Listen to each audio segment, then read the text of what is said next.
दोस्तों, कुंभ के मेले में एक भुड़के वाली महिला दुकान चला रही थी। अचानक 4 साधु आते हैं और दान मांगने लगते हैं। तब भुड़के वाली महिला ने उन साधुओं को 10 रुपया का नोट देती है। तब साधु बोलता है, बेटी, 10 रुपया नोट से हम लोगों को क्या होगा, और भी चाहिए। तब वो बोलती है, बाबा, अभी हम नया नया दुकान खोली हूँ, अभी हमारे पास उतना पैसा नहीं है। उसके बाद साधु बोलते हैं, नहीं, हमको चाहिए। उसके बाद महिला ने जितना उसके पास पैसा था पूरा गड्डी निकाल कर उसमें से 50 रुपया देती है। उसके बाद साधु पूरा गड्डी देखते हैं तो उन लोग क्या करते हैं कि महिला से छीन लेते हैं। छीनने के बाद वहाँ से निकल जाते हैं। अब महिला सोच में पड़ जाती। दोस्तों, आप लोग को बताऊंगा कि वो महिला कौन थी और कहाँ से आई थी। दोस्तों, बिहार के रहने वाले 2 पति पत्नी जिसका नाम उर्मिला होता है और सतबीर बहुत गरीब होते हैं और सोचते हैं क्यों नहीं कुंभ के मेला में जाकर कुछ रोजगार किया जाए। दोस्तों, किसी तरह पैसा का व्यवस्था बनाकर उन लोगों ने कुंभ के मेले में आ जाते हैं और अपना होटल चालू कर देते हैं। जिस होटल में सतबीर होता है और उसका पत्नी होती है, जो कि काफ़ी अच्छा से होटल चलाने का प्लान बना लेते हैं और होटल चलने लगता है। तब तक से अभी कुछ ही रुपया कमाए थे, तब तक से 4 साधु आ जाते हैं और उन लोगों से ज़बरदस्ती उन लोगों का जितना रकम था, अभी कमाई नहीं हुआ था, जितना उन लोगों का पूंजी था, उस सारा पैसा लेकर चले जाते हैं। और इन लोग भी घबरा जाते हैं कि आखिर साधु कुंभ में कैसे कैसे आते हैं कि ज़बरदस्ती से पैसा लेकर चले जाते हैं। दोस्तों, महिला से पैसा लेकर जाने के बाद सतबीर का दिल टूट जाता है। सोचता है कि अब हम लोग का दुकान टूट जाएगा, अब नहीं चल पाएगा।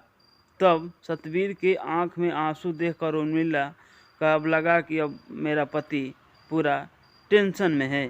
उसके बाद वो सोचने लगी और घूमने लगी कुंभ के मेले में, क्या ऐसे ऐसे साधु होते हैं, क्या पैसा ज़बरदस्ती से ले लेंगे। उसके बाद बार बार जब जब देखती थी अपने पति देव को, सतबीर को, तो उर्मिला सोचती थी कि पैसा चला गया, अब लग रहा है दुकान नहीं चलेगा। उसके बाद उसने हिम्मत बनाया और एक बार जाकर पुलिस वाले से बोले कि मेरे साथ ऐसा ऐसा काम हो गया है। पुलिस वाला बोला कि नहीं, ऐसा नहीं हो सकता, तुम झूठ बोल रही हो। तब उर्मिला बोली, नहीं सर, हम सही बता रहे हैं, हमारे साथ ऐसा ऐसा घटना घट चुका है। तब पुलिस वाला कहता है कि इतना साधु आए हैं, उसमें से मैं किसको खोजूं कि तुम्हारा पैसा लेकर चला गया है। दोस्तों, उर्मिला भी मायूस होकर अपने दुकान पर आ जाती है और सतबीर से बताती है, तो सतबीर का और दिल टूट जाता है। अब सोचता है सतबीर कि हम लोग अब दुकान बंद हो जाएगा, अब हम लोगों का होटल यहाँ नहीं चल पाएगा। अब सतबीर उर्मिला से कहने लगा कि जितना हम लोगों का पूंजी है वो तो सब साधु लेकर चले गए, अब हम लोग क्या करेंगे, अब कितना इसमें फ़ायदा होगा, अब कोई माल मटेरियल किन कर आएगा नहीं तो कहाँ से दुकान चलेगा। उसके बाद उर्मिला दुकान पर बैठी थी, तब तक से उर्मिला के दुकान के बगल में बड़े अधिकारी की गाड़ी आती है जो कि लाल बत्ती होती है। तो उर्मिला समझ जाती है कि बड़ अधिकारी का गाड़ी आया है, इनसे कुछ कहने पर कुछ होगा। दोस्तों, किसी तरह कोशिश कर कर उर्मिला बड़े अधिकारी के पास पहुंचती है और अधिकारी से जाकर कहती है, सर, मेरे साथ ऐसा ऐसा हो चुका है कुंभ के मेले में, मैं क्या करूं, मैं बहुत गरीब घर से हूं और किसी तरह पैसा का व्यवस्था बनाकर हम लोग होटल खोले थे। दोस्तों, जो अधिकारी थे वो भी गरीब थे, किसी तरह वो भी आईपीएस अधिकारी बने थे। वो समझ गए कि गरीबी क्या होती है। सारी बात उर्मिला बताई कि मेरे पास 4 साधु कल आए थे और चारों साधु ने 10 रुपया नोट देने पर नहीं लिए, 50 देने पर नहीं लिए और 7-8 हज़ार का गड्डी देखे तो पूरा पैसा लेकर निकल गए।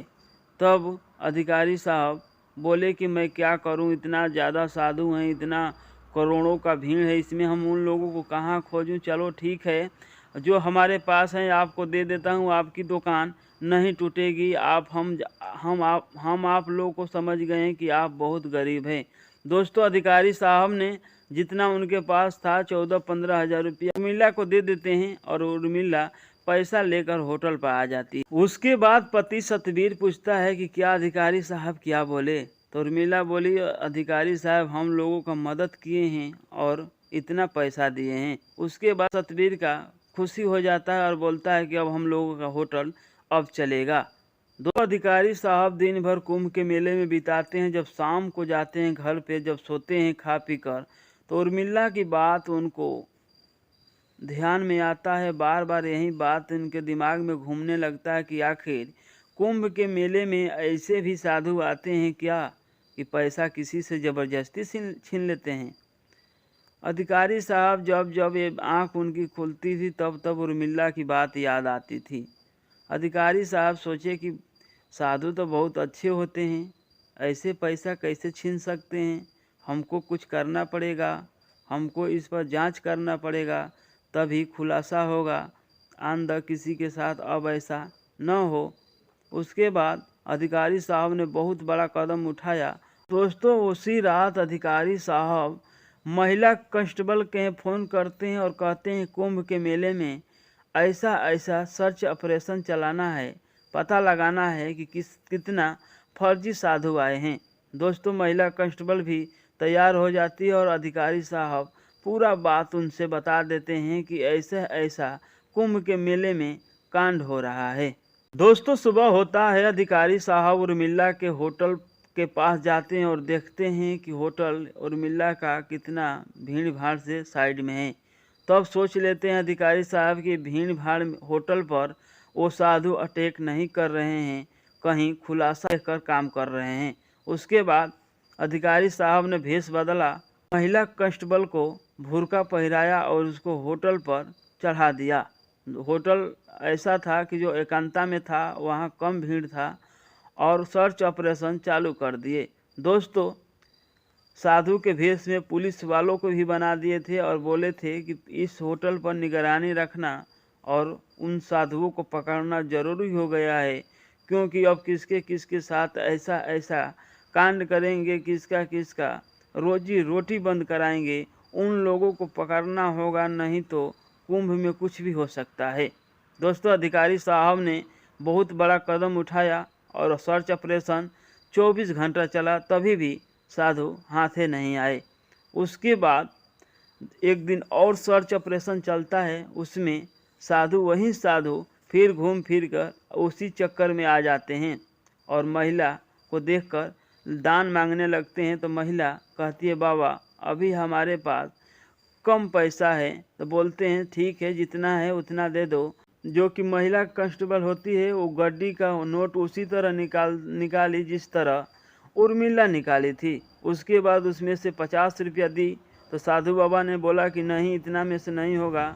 उसके पास पहुंच जाते हैं चारों साधु और उस महिला कांस्टेबल के पास पहुंच जाते हैं और पहुंचकर उससे पूरा पैसा ले लेते हैं। उसके बाद पुलिस वाले साधु के भेष में घूम रहे थे, वो लोग आकर उस साधु को पकड़ लिया और बोला कि तू ही कल कितना दिन से चोरी कर रहा है। उसके बाद अधिकारी साहब के पास ये चारों साधु पहुँचे तो चारों साधु ने जो बताया, अधिकारी साहब भी घबरा गए। बोले अधिकारी साहब कि हम तो साधुओं पर बहुत भरोसा करते हैं, मगर तुम लोग ऐसा ऐसा कांड करते हो कि हम भी घबरा कर ऐसा ऐसा काम करना पड़ा। अधिकारी साहब पूछे कि तुम्हारे भेष में कितने यहाँ लूटपाट करने आए हैं। दोस्तों वो साधु बोले कि हमारे भेष में 35 से 40 लोग उतरे हैं एक कुंभ के मेले में, क्योंकि इसी तरह उन लोग लूटपाट कर अपना जीवन चलाते हैं। अब उन लोगों को भी पकड़ने का प्रयास करते हैं और इन लोगों को भी पकड़कर लोगों के सामने लाते हैं और दिखाते हैं कि देखिए कुंभ के मेले में चोर भी साधु बनकर किस तरह ठगने का काम करता है। आप भी लोग जहाँ भी जाएं सावधान रहिए। कुंभ के मेले में कहीं भी घूमिए, सावधानी से घूमिए और अच्छे से रहिए। और थोड़ा भी आप लोगों के लिए पुलिस को कन्फर्म तुरंत कीजिए, क्योंकि आपके साथ कुछ भी हो सकता है। तो आप लोगों को कहानी कैसा लगा कमेंट बॉक्स में ज़रूर बताइएगा, क्योंकि